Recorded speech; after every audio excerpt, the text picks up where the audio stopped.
speaking of culinary arts, you still cooking though. Damn you right. Cooking right Bro, now. I'm a hood chef, dog. Yeah, I still doing the thing. bro, look, let me tell you something, bro. I make a crab boil, right? Listen, bro, I ain't even gonna talk about it. I just make. Wait. I don't want to cuss on here. I can't cuss on here. Listen, we didn't figure that part out. Cause I almost got too comfortable. I felt like I was at the crib for a second. But no, I make a crab boil that's crazy. Like, it's so crazy. My aunties be, can you make the crab boil for my birthday? And I don't mind, man. It have crab legs, crawfish, eggs, sausage. What else I put in the crab boil? It just is gangster, like for real. Next time, no, and I'm a man of my word. Next time I make the crab boil, I hit you. My man. I still get busy in the kitchen. But look, hold on. When I said that too, I know you still a dog in that, but you still cooking up with this work you're doing too. I'm thinking you trying to put me over with the cooking in the kitchen. No, yeah, but I get busy in the kitchen. Man, you get busy. It's equal. However dope y'all think I am with rapping, I feel like my cooking skills is the same level, bro. Man. Yeah, but appreciate. Thank you for the compliment. So, my man. So, thank you.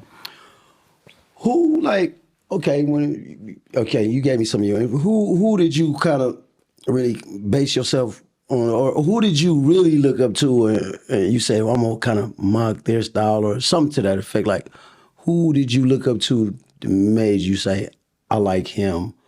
Give me about 3 or 4 people that really influenced you. Yeah, I can't front. Like I say, the inception of me wanting to be a rapper was so much New Orleans that, so no, you said give you 3. So number 1 would be No Limit and Cash Money. Okay. Because the thing about No Limit too was they had so many MCs that had so many different styles that it was like, man, it was like it was crazy. Like P had his style, Silk had his style, but then I think a lot of cats on No Limit was underrated, and they don't get their respect that they deserve as lyricists.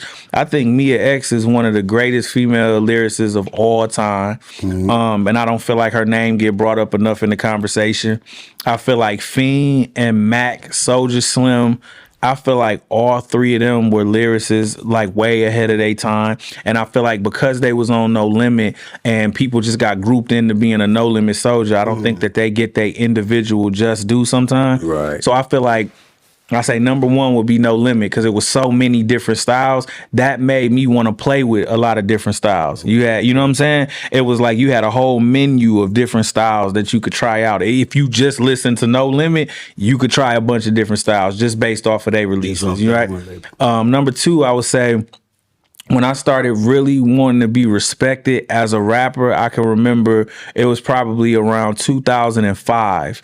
And I'm like, okay, I want to study all the greats. I want to study everybody that people say are great. So I really went, it was like every night I would go to sleep listening to 3 albums.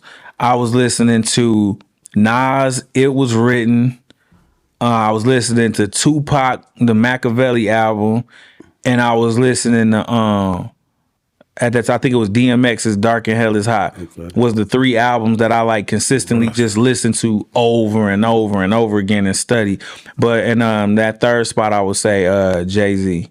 Okay. Yep, is who I really was like, okay, because like Hove with the wordplay and the man, it's a Jay-Z line that to this day I still feel like it's one of the hardest lines of all time.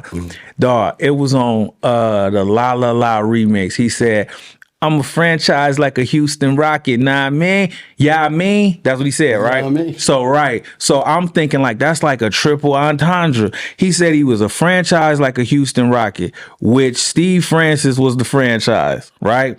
But then he ended it with Yao Ming, which is, you know what I mean, but he's saying Yao Ming, who played for the Rock. I'm like, dog, that's crazy.